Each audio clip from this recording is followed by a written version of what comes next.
Baik, untuk keselamatan, untuk safety precaution, kita memerlukan beberapa PPE, iaitu yang pertama sekali adalah safety shoes. Pertama sekali adalah safety shoes, dan kedua adalah sarung tangan. Seterusnya adalah topi keselamatan, helmet.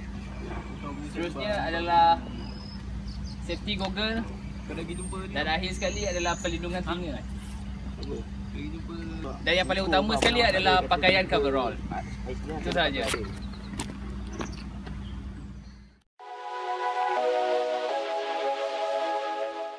Assalamualaikum dan selamat pagi. Jadi sebelum kita operate boiler, kita perlulah menambah chemical untuk atas beberapa faktor keselamatan. Yang pertama adalah chemical 802, iaitu all-in-one, untuk buang oksigen, naik pH dan selainnya lah. Yang PP100 untuk buang oksigen. Kemudian PL210 untuk meningkatkan pH air. Untuk chemical, untuk water tank, kita menggunakan chemical 802 dan 210, iaitu untuk meningkatkan pH dan chemical all-in-one. Kemudian dalam chemical tank, kita akan meletakkan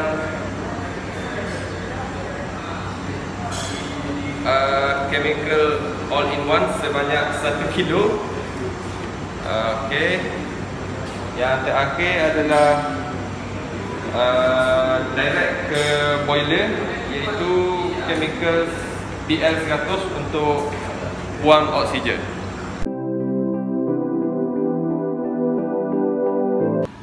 Assalamualaikum. Hari ini kami akan menunjukkan macam mana satu demonstrasi untuk menjalankan boiler di bioplant desalination. Pada mulanya kita perlu cek paras air di tangki utama. Di sini saya akan menunjukkan kawan saya. Kawan saya dia akan panjat ke tangki tu untuk tengok air. Lepas kita pastikan air tu ada dalam tangki, kita akan buka kedua-dua valve, iaitu seperti akan didemonstrasikan.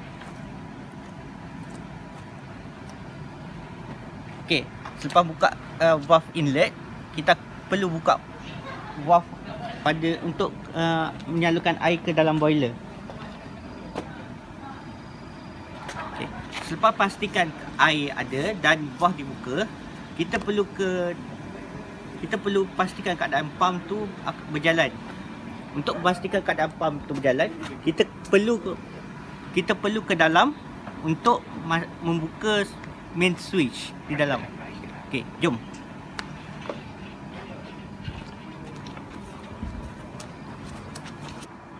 Next, lepas kita check water level dekat water tank, kita masuk ke dalam untuk buka switch utama dia. So kita buka. Alright. Lepas tu kita buka main supply untuk menjana tenaga pump. So buka. Alright. Ni kita tadi buka pump untuk yang kat luar tadi, untuk menjegakkan air daripada tank. Lepas ni kita pergi ke pump. Ni pipe daripada luar, daripada water tank, lepas discharge daripada pump. So untuk masukkan ni ke dalam softener tank. Sorry, lambat sikit. Kita buka sekarang. Ya, tu dia, nampak air masuk. Ikut follow the line untuk naik ke atas. Dia membuka. Alright. Dah sekarang ni dah masuk dalam softener. Lepas tu kita nak hantar softener ni ke dalam tank. So untuk hantar dia ke bawah, buka dia kat sini. Alright. Nampak, dengar tu, dia masuk tu. Ni nak hantar ke atas. Baik, seterusnya untuk memeriksa sama ada pipe ini berfungsi atau tidak, kita akan membuka drain valve sedikit selama kira-kira 2 saat. Okey, baik. Jadi kita telah pastikan bahawa valve ini berfungsi dengan baik. Seterusnya kita akan membuka feed water pump inlet valve fully open. Okay, baik. Seterusnya kita akan bergerak ke feed water pump nombor 2 dengan untuk membuka valve inlet dia.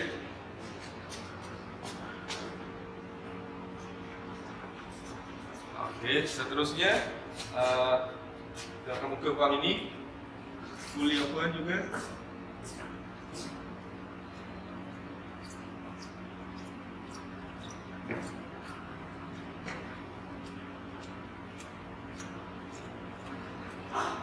Okay. Seterusnya kita akan membuka chemical inlet valve. Okay, dan akhir sekali boiler water inlet valve fully open juga.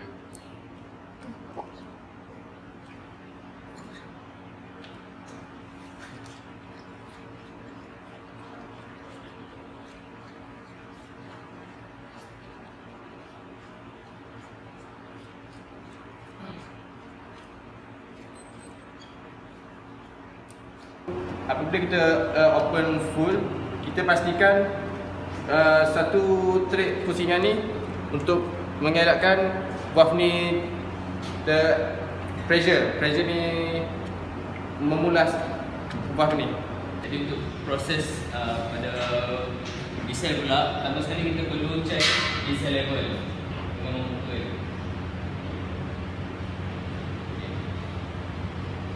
Kemudian untuk memastikan tidak ada sebarang udara atau clogging berlaku, kita akan membuka ni sebanyak 2 saat, kemudian tutup kembali.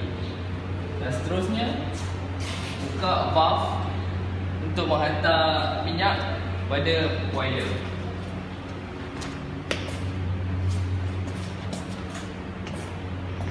Jadi diesel akan dihantar ke sini dan kedua-dua valve ini perlu dibuka untuk memberi aliran kepada diesel.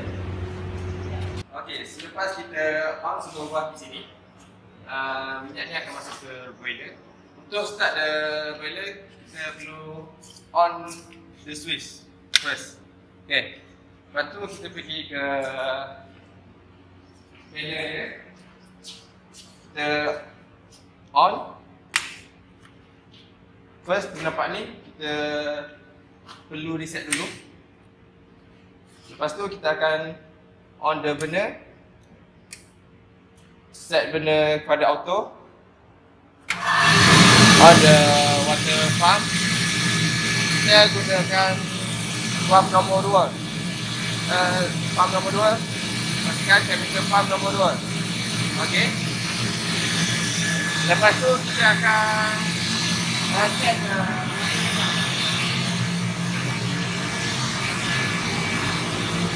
pastikan kita check water level sampai pada yang apa yang kita inginkan, water level. Apabila kita check water level, kita akan tengok benda ini, pastikan semua api di dalam benda ini hidup.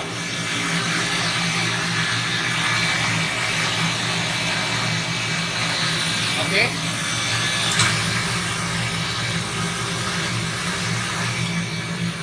Seterusnya kita akan lihat api dalam ini. Pastikan api itu tidak terkena pada dinding boiler.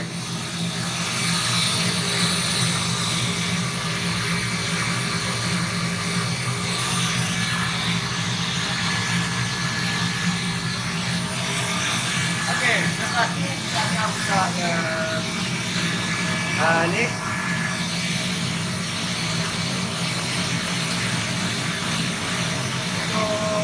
Pastikan steam itu keluar dan kita akan pastikan pressure ini pada 8 bar untuk hantar pressure pada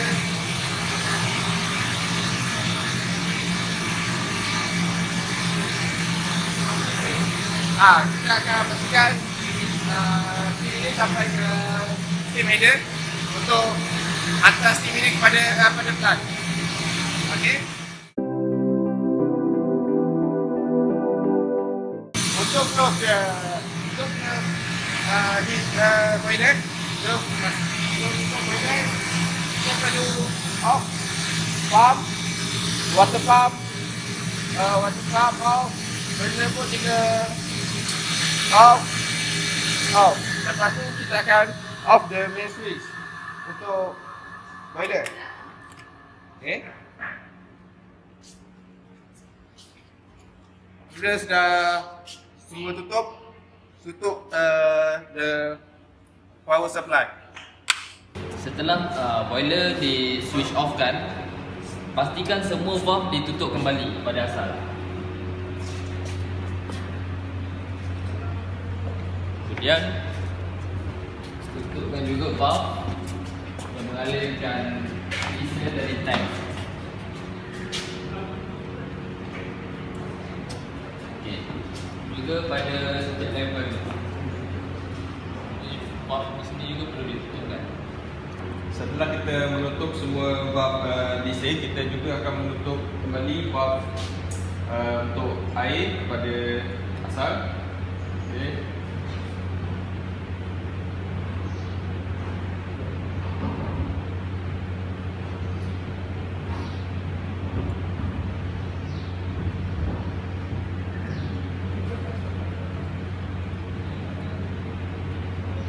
Okay, kita akan menutup valve untuk chemical, valve untuk pump outlet,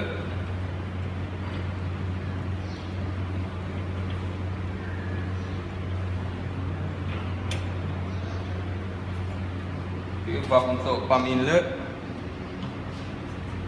dan yang terakhir kita akan menutup valve dari supply tangki untuk air. Okey, selepas semua valve dah ditutup, diesel dan water. So untuk softener tank, kita akan tutup daripada bawah. So mula-mula inlet dia, outlet dia adalah di sini. So kita close the switch, then ikut follow the rule, and then the inlet close. Alright. Dan the first inlet close daripada luar. Okay, untuk seterusnya kita tutup pump, discharge pump yang tadi kat luar tu, kita offkan dia, dan main switch dia off,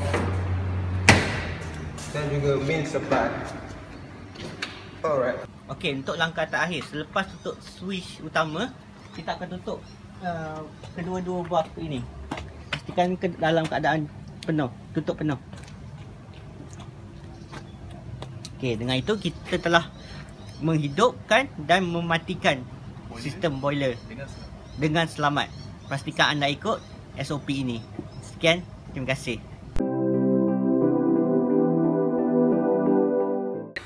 Okay, untuk boiler maintenance ada beberapa part yang perlu dibuat maintenance. Yang pertama sekali adalah di sini pada blower, pada pump dan pada floating. Jadi setiap part akan diterangkan oleh kawan-kawan saya. Okay. Yang pertama adalah kita perlu check feed pump sama ada ia berfungsi atau tidak. Jika dia tidak boleh mengalirkan air ke dalam boiler, kita perlu pastikan punat ini di push untuk membuang segala angin di dalam impeller, di dalam pump ini. Okay, seterusnya kita akan tengok maintenance untuk floating sensor. Floating sensor ni dia hanya untuk mengawal level air. So maintenance ni maybe akan ikut boiler juga, maybe dalam 6 bulan ataupun 1 tahun sekali, tergantung kepada syarikat masing-masing. Maintenance seterusnya adalah flame detector. Pastikan flame detector ni, dia punya kat sini, sensor dia tu bersih daripada segala debu atau apa-apa. Kalau dia kotor, boiler tak akan start. Okay.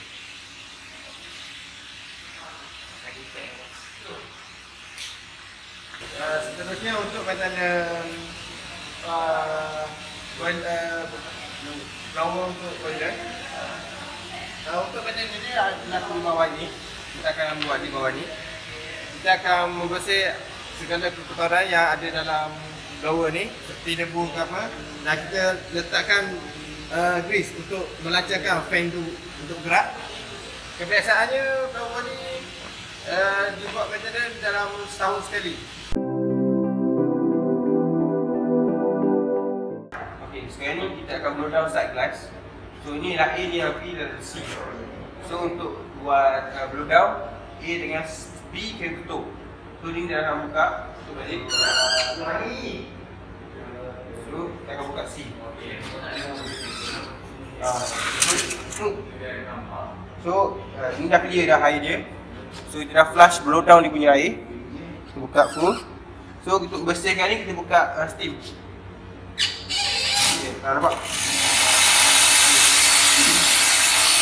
Kita nak bersihkan steam tu. So tutup balik. Okay, tutup balik. So untuk penuhkan air dalam dia punya side glass ni, tutup balik C. Kita buka A, full A, full B. So nampak sini, air dah penuhi side glass. So selesai blow down.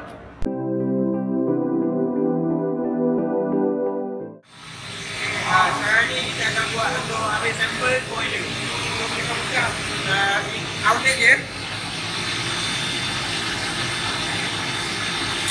Nampak bawah tu.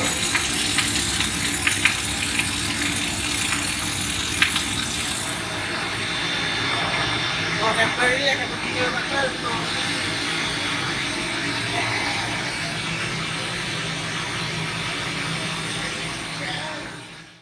sekarang ni kita akan ambil sampel softener untuk ditest di Makmal. So sekarang ni buka dia part ni. Ambil biar cukup isi baju lah masing-masing. Tak banyak, tak banyak. Okey. Maybe cukup banyak ni kot. Satu beaker. Okay, so kita akan masuk ke lab untuk test dia punya chemical. Sekarang kita akan test pH value untuk 8 bar. So kita ambil sekali ni. Lepas tu kita letak dalam sampel dan kacau. Okay. Jadi kita dah dapat color di sini. Kita samakan untuk ni warna dia dengan yang ada dalam.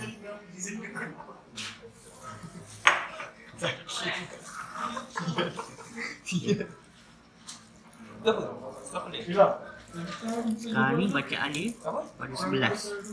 Kita masukkan chemical ni dalam lubaran dengan tu.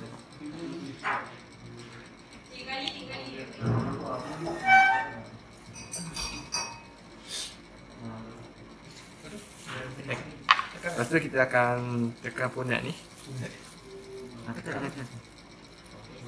Okay, sekarang ni bacaan kita nak 2,500 ke bawah.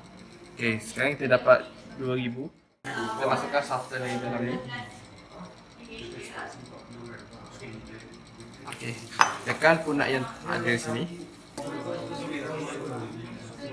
Kita dapat dalam bawah daripada 100 mengikut spek yang telah ditetapkan.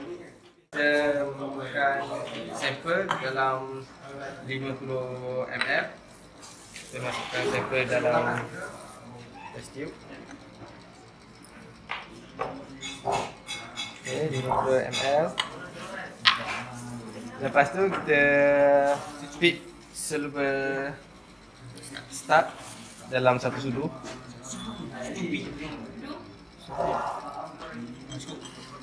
Okay.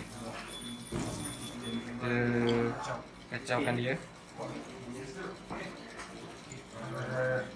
Lepas tu kita letak sulfuric acid 6.5% dalam 2 titik.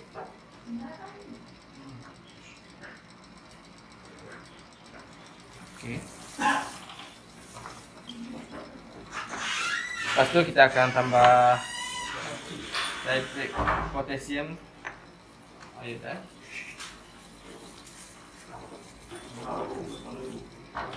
Dalam satu titik ya. Okey. Kita akan kacau dia sampai chemical ni menjadi kuning.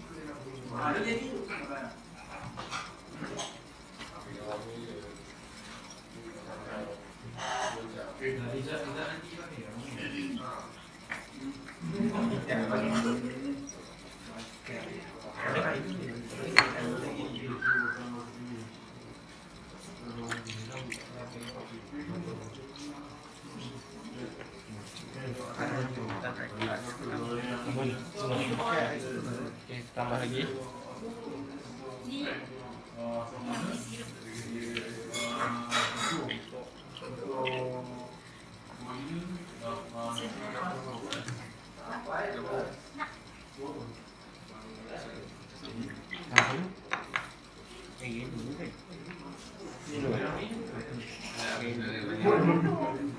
Okey, chemical dah menjadi kuning.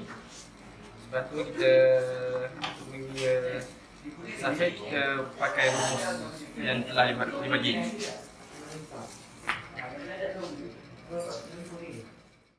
Kita ambil container sebanyak 50 ml.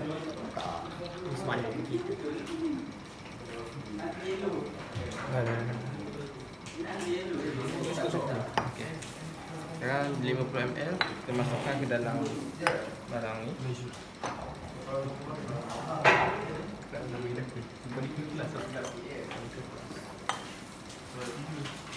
Okay. Lepas tu kita masukkan solvestat sebanyak 1 sudu. Kita gaulkan dia. Lepas tu kita masukkan sulfuric acid 6.5%. Belum masukkan pucat. Mengulipik pun sebanyak 2 titik.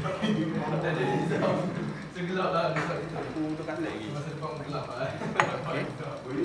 Lepas tu kita masukkan nitrit potential air. Masukkan sampai dia menjadi kuning.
Setelah kita potasium kita titik sebanyak 80 titik, hasilnya kita akan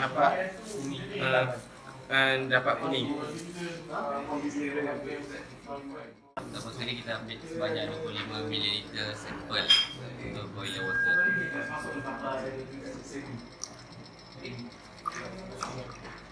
Okey.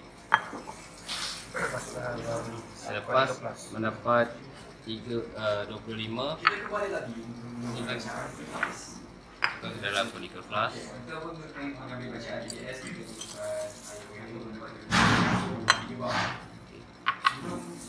Lepas itu, pertama sekali kita perlu campurkan sebanyak 5 ml barium chloride 10%.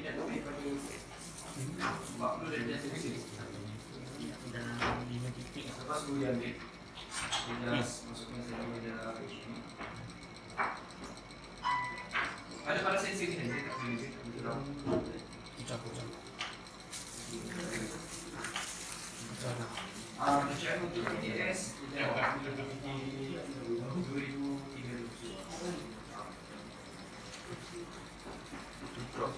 Okay. Kemudian seterusnya kita akan tambah sebanyak 2 titik panel flatten indicator. Panel flatten sebanyak 2 titik.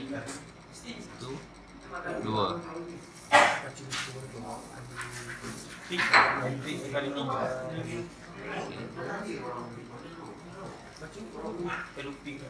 Jadi sekarang ni telah keluar warna pink, iaitu bermaksud hydrate alkalinity present. Maksudnya adalah hydrate alkalinity.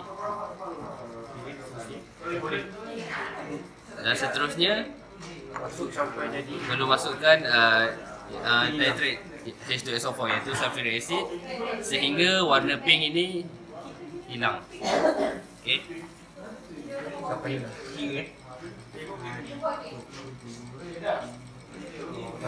Okay. Jadi dengan hanya 3 drop sudah menghilangkan warna pink. Jadi tadi kita akan ambil sebanyak 25 ml. Okey.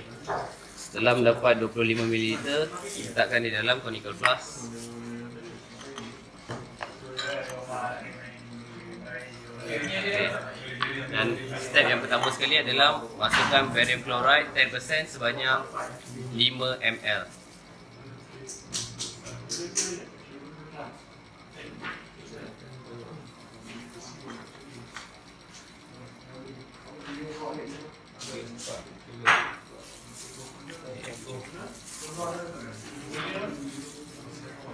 Setelah itu, kita akan memasukkan sebanyak 2 titik panel flatten indicator. Ini 2 titik. 1, 2.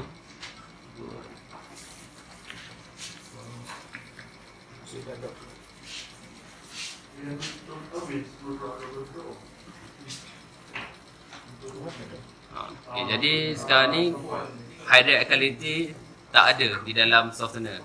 Dia sudah mengikut spek yang ditetapkan, iaitu kosong. Okay, kita prepare 25 ml of water sample. Okay, kita masukkan ke dalam conical flask.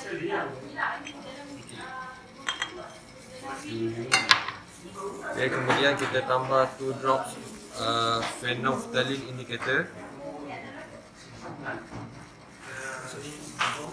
Okay, jadi setelah phenolphthalein indicator ditambah, air ini bertukar kepada pink. Okay, bermaksud hydrate alkalinity ada dalam air ini. Okay, kemudian kita tambah pula H2SO4.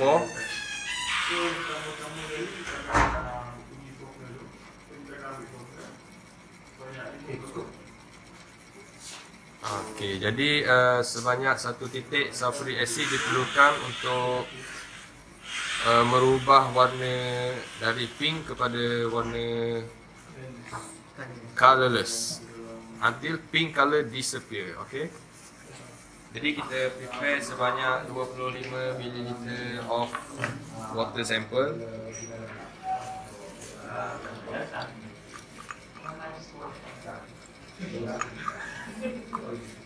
Okey, kemudian kita masukkan ke dalam conical flask.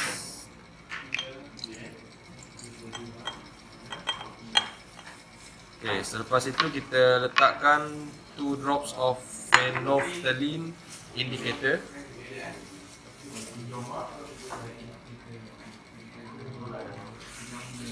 Okey, kemudian kita kacau.